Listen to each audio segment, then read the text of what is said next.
मेरा पर्पज अपने लिए कमाना नहीं है और लोगों को भी रोजगार देना है। नमस्कार, जैसा कि आप देख रहे हैं इस वक्त हम डिस्ट्रिक्ट बिजनौर के गांव के अंदर पहुंच चुके हैं। गांव का नाम है मलकपुर देहरी और हमारे साथ एक युवा किसान है, उन्हीं से हम जानकारी करेंगे। पिछली साइड में आप देख रहे होंगे एक तालाब भी आपको यहाँ पर नज़र आ रहा होगा।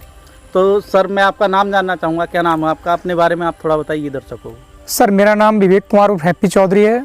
मैं ग्राम मलकपुर देहरी का रहने वाला हूँ, जो डिस्ट्रिक्ट बिजनौर में पड़ता है, उत्तर प्रदेश। अच्छा, तो आपके बारे में जानकारी मिली हमें कि एक युवा किसान है और पढ़ाई भी आपने की, लेकिन पढ़ाई करने के बावजूद भी आपने नौकरी वगैरह के चक्कर में आप नहीं पड़े और अपना ही काम किया और काफ़ी जगह हमने आपकी चर्चाएं सुनी। तो ये आपने कब से काम किया? ये मछली का जो पालन आप कर रहे हैं, जैसा कि डिस्ट्रिक्ट बिजनौर के अंदर तो गन्ना की पैदावार को काफ़ी महत्व देते हैं लोग यहाँ, लेकिन गन्ना न पैदा करके आपने और मछली पालन को बढ़ावा दिया। सर, हमारा यह, मैं पढ़ाई करने के बाद मैं नौकरी के लिए भी ट्राई किया, नौकरी कहीं मिला नहीं। उसके बाद गन्ना किसान थे हमारे फादर, पहले से बुजुर्ग हमारे गन्ने की खेती करते आ रहे थे। मैं सोचा कि खेती के साथ साथ कुछ नया किया जाए। मुझे सबसे ज़्यादा बेटर मछली पालन लगा, तो मैं इस मछली पालन में आया। मैंने इसके लिए पहले पढ़ाई की, विजिट करी, फार्मर पर घूमा, मैं अधिक से अधिक लोकल भी, पंतनगर यूनिवर्सिटी भी गया मैं इसके लिए, वहाँ भी मैंने बेसिकली ट्रेनिंग ली और लोकल फार्मर से भी मिला जी। और अदर स्टेट भी मैं गया, पंजाब हरियाणा। तो सर, जैसा कि आप बता रहे हैं कि इसके लिए पढ़ाई भी की आपने, तो पढ़ाई में क्या किया? मतलब कहाँ कोई ट्रेनिंग वगैरह ली आपने इसकी? सर, मैं पंतनगर यूनिवर्सिटी से ट्रेनिंग ली इसकी, बेसिकली ट्रेनिंग। अच्छा, कितने दिनों की ट्रेनिंग थी? 10 दिन की ट्रेनिंग थी। 10 दिन की ट्रेनिंग थी। और ट्रेनिंग लेने के बाद आपको कोई इसमें चुनौती दिखाई दी जब से आपने पालन शुरू किया? सर, काफ़ी चुनौती होती हैं जब नया नया स्टार्टिंग, एक पढ़ना और लोगों से फीडबैक लेना, और आप जब रियलिटी में खुद करोगे प्रैक्टिकल, तो उसमें खूब सारी चुनौतियाँ आपके सामने आती हैं। जी, तो मतलब चुनौतियाँ भी हैं इसके अंदर? जी जी। ऐसा नहीं तो आप इसके साथ में गन्ने की भी खेती करते हैं या केवल मछली पालन करते हैं? नहीं, गन्ने की खेती भी करते हैं। पीछे सामने हम गन्ने की खेती हो रही है, प्राकृतिक गन्ना भी लगाया हुआ है हमने और वैसा गन्ना भी है हमारे पास। अच्छा, 4x4 में।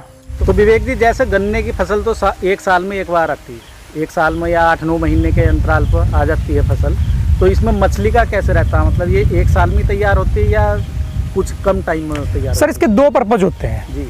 कुछ फार्मर नर्सरी पॉन्ड बनाते हैं, जैसे कि सर मैंने ये नर्सरी पॉन्ड बनाया है। इसमें सर मैं स्पॉन बच्चा लाता हूँ और 3 महीने में इसको तैयार कर लेता हूँ मैं फिंगर साइज, और फिंगर साइज करने के बाद सर मैं इसकी सेल स्टार्ट कर देता हूँ। जैसे कि सर आज आपके पास समय हो तो आप दिखाना दर्शकों को, आज मेरा पहला हार्वेस्टिंग है इस सीजन का, जो मेरा फिंगर साइज बच्चा सेल होगा आज। मतलब फिंगर साइज में क्या डिफरेंस है? जैसे कि एक तो ये 1 kg की या 1.5 kg की हो जाती है, तो फिंगर साइज में कितनी ग्राम की होती है मछली? फिंगर साइज में सर 3 से 4 इंच की मछली जो होती है वो फिंगर साइज मानी जाती है सर। मतलब आप 1 kg की करके नहीं बेचते? नहीं सर, 1 kg की करके नहीं बेचते, हम फिंगर साइज करके बच्चे को सेल कर देते हैं। अच्छा। तो ये 3 महीने से हमारा हार्वेस्टिंग शुरू हो जाता है। जैसे ही हमारे पीछे से फार्मर्स की डिमांड आती है, हम इसको सेल करना स्टार्ट कर देते हैं।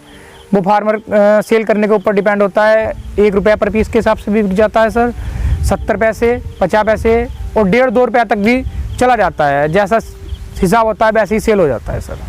तो मतलब आपका क्या मानना है कि बड़ा करके बेचना चाहिए बच्चा या ये फिंगर साइज में ज़्यादा बेनिफिट किस में है? मतलब सर, बेनिफिट तो फिंगर साइज में ज़्यादा है। अगर फार्मर की डिमांड बच्चे की है, अगर फार्मर बेच सकता है, उसकी मार्केट में डिमांड है बच्चे की कि बच्चा सेल कर सकता है, अपनी मार्केट बनी हुई है, तो इसमें सर आप जैसे 3 महीने में सारा स्टॉक खत्म कर दीजिए, बेच दीजिए। उसके बाद फिर आप सर दोबारा डाल सकते हो, फिर दोबारा तैयार कर सकते हो।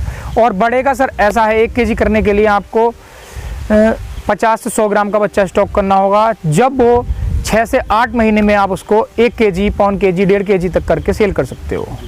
उसमें सर केयर टेकर का भी बहुत बड़ा रोल रहता है, रात को चोरी ना हो जाए ये बहुत ध्यान रखना होता है। और इसमें छोटे बच्चे में चोरी का कोई ऐसा रोल नहीं रहता इतना बड़ा। मतलब इसमें चोरी होने की कम चांसेस हैं, बहुत कम चांसेस हैं। तो इसमें दाना भी कम लगता है? हाँ सर, इसमें दाना भी कम लगता है। इस दाने में हम राइस पॉलिश, सरसों की खली और इसका रेडीमेड फीड भी आता है सर कंपनी का, वो भी खिला सकते हैं सर। तो सर, इसमें रोग का कैसे ध्यान रखना होगा? जैसे कुछ रोग तो हर एक इंसान के अंदर या फसलों के अंदर भी सर हर फसल में रोग आता है, हर चीज़ों में रोग आता है, मछली में भी रोग आता है। इसके लिए सर आप मंथली इसमें नेटिंग करा सकते हो। नेटिंग कराने के बाद सर चेक कर सकते हो आपके बच्चे में कोई बीमारी तो नहीं आ रही है, और बीमारी है तो आप उसका उपचार कर सकते हो। जैसे कोई बीमारी दिखाई दे आप अपने डॉक्टर से सलाह लीजिए, आप खुद भी ट्रीटमेंट कर सकते हो, अगर आपको अनुभव है तो आप कर सकते हो, अन्यथा आपके साथ जो फार्मर जुड़े हुए हैं उनसे किसी से भी सलाह ले सकते हैं सर। तो विवेक जी, अच्छा नॉर्मली इसमें किस तरह की बीमारियां दिखाई देने ज़्यादा देती हैं? आपको क्या लगता है कि इस तरह की बीमारी ज़्यादा होती हैं और उनका हम उपचार खुद से ही कर सकते हैं या डॉक्टर की सलाह भी लेनी पड़ती है? डॉक्टर की सलाह भी लेनी पड़ती है सर, ऐसा नहीं है कि हमें अभी पूर्ण ज्ञान है, डॉक्टर की सलाह भी लेनी पड़ती है। मछलियों में ज़्यादातर मुंह लाल होना, मछली की बॉडी पे लाल लाल धब्बे बन जाना, कई तरह की बीमारियां होती हैं। तो उनका कैसे पता करें कि हमारी मछली को जो है इस वक्त ये किसी रोग में आई हुई है? सर जब भी कोई मछली को दिक्कत होगी, मछली कुछ ना कुछ एक्टिविटी अपनी अलग करेगी। हम रोज़ फीड डाल रहे हैं, मछली की एक्टिविटी देख रहे हैं कि मछली कैसी एक्टिविटी कर रही है। अच्छा। और अगर बीमार है तो बीमार आदमी का तो अलग से पता चल जाता है कि ये बीमार है जी। इसके लिए आप जैसे मंथली में नेटिंग कराते हैं, 40 दिन में, 45 दिन में या 30 दिन में आप नेटिंग कराओ, अपनी मछलियों को चेक करो, किसी में कोई बीमारी तो नहीं है, कोई समस्या है, उसके लिए आप उपचार कराइए। तो विवेक जी, मैं ये आपके पॉन्ड के किनारे ये कुछ घास देख रहा हूँ, जैसे घास उगाई है, तो इसके लिए क्या करते हैं? स्प्रे करते हैं या फाले वगैरह से ही साफ़ सफाई करनी पड़ती है? नहीं सर, इसके लिए तो फाले से ही साफ करानी होती है। जो केयर टेकर होता है वो केयर टेकर इसको सफा करके, और जो हमारी ग्लास कार्प की मछली है वो इस हरे चारे को खा जाती है, इसको आप कटवा के इसमें तालाब में डलवाइए, वो इसे धीरे धीरे हरी घास को खा जाएगी। अच्छा, मतलब ये चारे का भी काम करती है सर मछलियों के लिए? जी। इसको सर आपको खुरपे से ही या फाले से या दांती से ही कटवा के गिरवाना है तालाब में, या तो आप तालाब में गिरवा लीजिए तो मछली खा जाएंगे, नहीं वेस्टेज बाहर फेंक दीजिए आप तालाब से। जैसे ये सर आपका पॉन्ड हम देख रहे हैं, इसके चारों तरफ यदि गोत जैसे कि वो पशुओं का जो चारा होता है उसको यदि उगा दें तो वो मछलियों के काम भी आ सकता है? बिल्कुल सर, जो आपकी हमारी जो ग्लास कार्प मछली है उसमें आप हरा चारा, जो मुलायम चारा है जी, जैसे बाजरा हो गया, बाजरे का ऊपर का फुंगल जो होता है वो मुलायम होता है, उसको आप कुट्टी कटवा के घेरिए, ग्लास कार्प खाएगी।